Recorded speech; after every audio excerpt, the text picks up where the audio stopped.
नमस्ते मेरे छात्रों। आज हम देखते हैं कक्षा 10वीं में चौथी कविता है छापा। कविता के कवि हैं ओम प्रकाश आदित्य। कवि का परिचय देखते हैं। उनका जन्म 1933 गुरुग्राम हरियाणा। उनका मृत्यु 2009 भोपाल मध्य प्रदेश में हुआ है। ओम प्रकाश आदित्य हिंदी की वाचिक परंपरा में हास्य व्यंग्य के शिखर पुरुष होने के साथ साथ छंद शास्त्र तथा काव्य की गहनतम संवेदना के पारखी थे। आप हिंदी कवि सम्मेलनों में हास्य व्यंग्य के पुरोधा थे। उनकी प्रमुख कृतियां हैं इधर भी गधे हैं उधर भी गधे हैं, मॉडर्न शादी, गोरी बैठी छत आदि उनकी प्रमुख कृतियां हैं। कवि ने इस प्रस्तुत कवि में बताया है अपने घर पर छापा मारने वालों द्वारा छापा मारने के बाद स्थिति का व्यंग्यात्मक चित्रण किया है। छापे के दौरान अधिकारियों को वहां सोना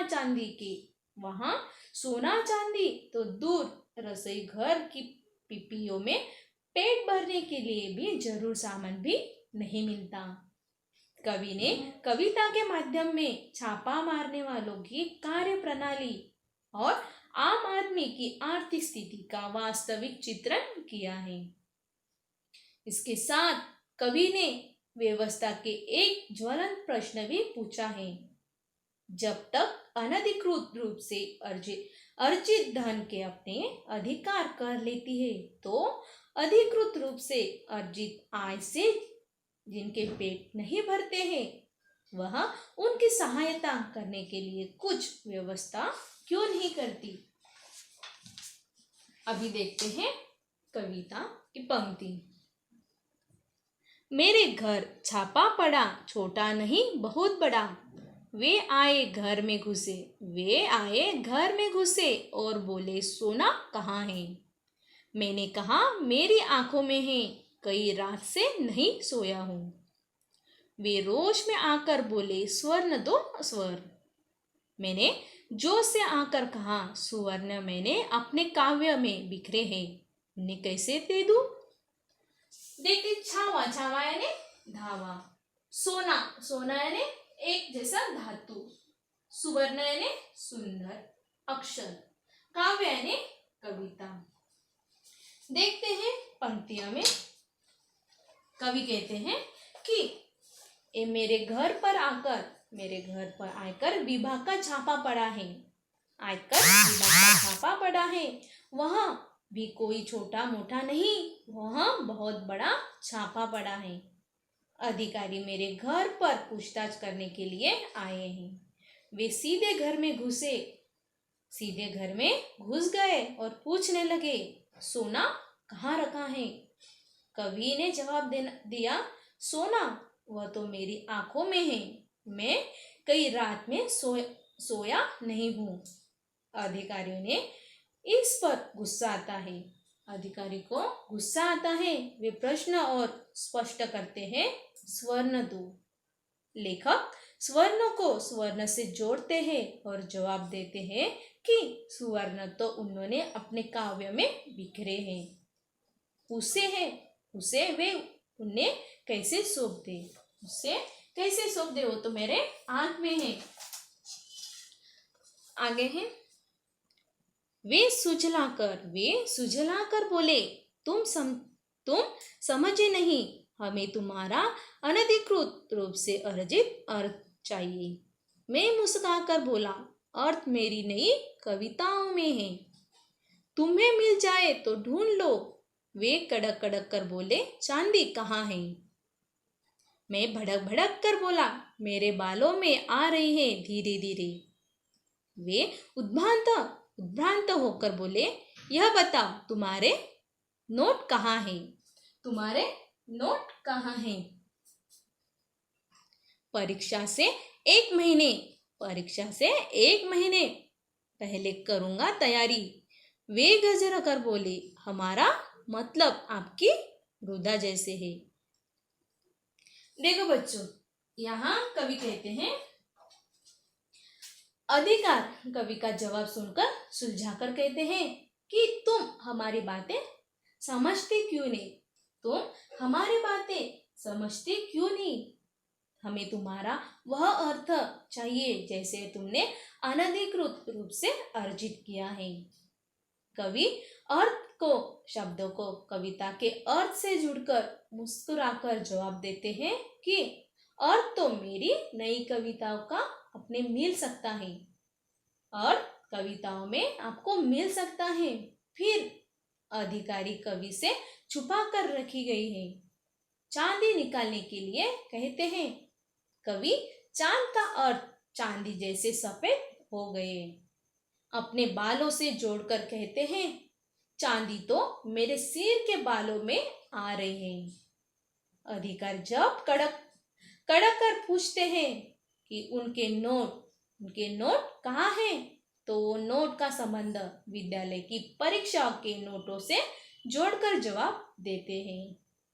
परीक्षा के नोट तो वे परीक्षा से 1 महीने पहले तैयार करेंगे, ऐसे कवि कहते हैं।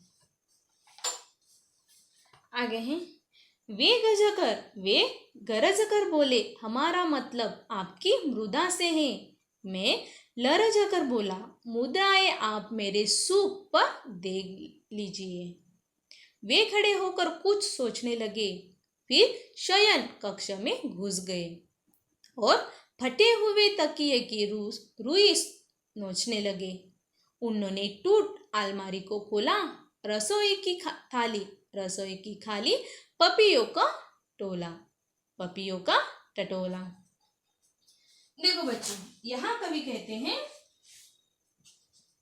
अधिकारियों ने गजरते हुए कहा, हमारा कहने का मतलब आपकी मुद्रा से है, आपकी पैसों के सिक्कों से है। कवि ने इसका अर्थ मूक मुद्रा से जोड़कर जवाब दिया, मुद्राओं तो आप मेरे मुख पर देख लें। अधिकारी यहाँ उत्तर सुनकर कुछ सोचने लगा कि फिर वे उनके सोने के कमरे में घुस गए और उनके फटे तकिए की रुई नोचने लगे। शायद पैसे उसे छुपा कर रखे होंगे।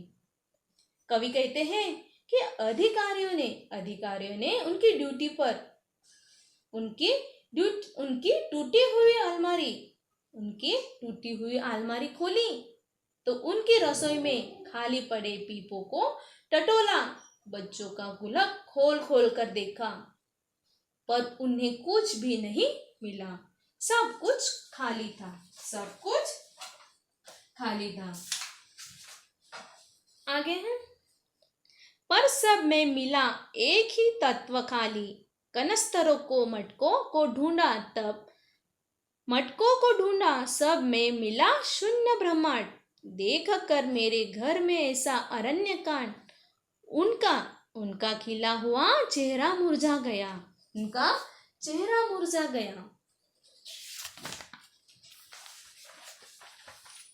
आगे हैं, और उनके बीच सूझी हृदय में रौद्र की जगह करुण रस समात गया। वे बोले, क्षमा कीजिए, हमें किसी ने गलत सूचना दे दी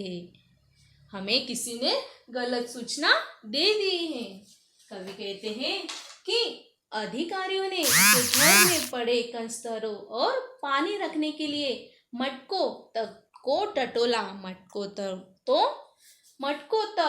टटोला देखकर उन्हें सब खाली मिले। वे कहते हैं कि अधिकारियों ने मेरे घर ऐसा निर्जन दृश्य देखा तो उनका खिला हुआ चेहरा मुरझा गया। अब अधिकारियों का गुस्सा शांत हो गया था। उनके मन में दया के भाव आ गए थे।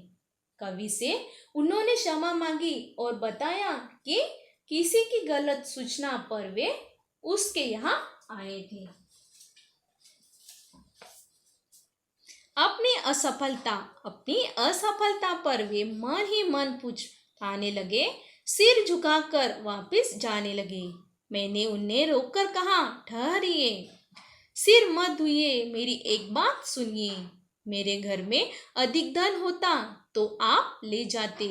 जब मेरे घर में बिल्कुल धन नहीं है तो आप मुझे कुछ देकर क्यों नहीं जाते? जिनके घर में सोने चांदी के पलंग और सोफे हैं उन्हें आप निकलवा लेते हैं। बहुत अच्छी बात है, निकलवा लीजिए। पर जिनके घर में बैठने को कुछ भी नहीं है उनके यहाँ कम से कम एक तख्त तो डालवा दीजिए। मुरझाना यानी चेहरे से उदासी होना यानी प्रकट होना। करुण यानी दया और अनुकंपा। कवि कहते हैं कि कवि के घर में कुछ नहीं मिला तो पछताने लगे।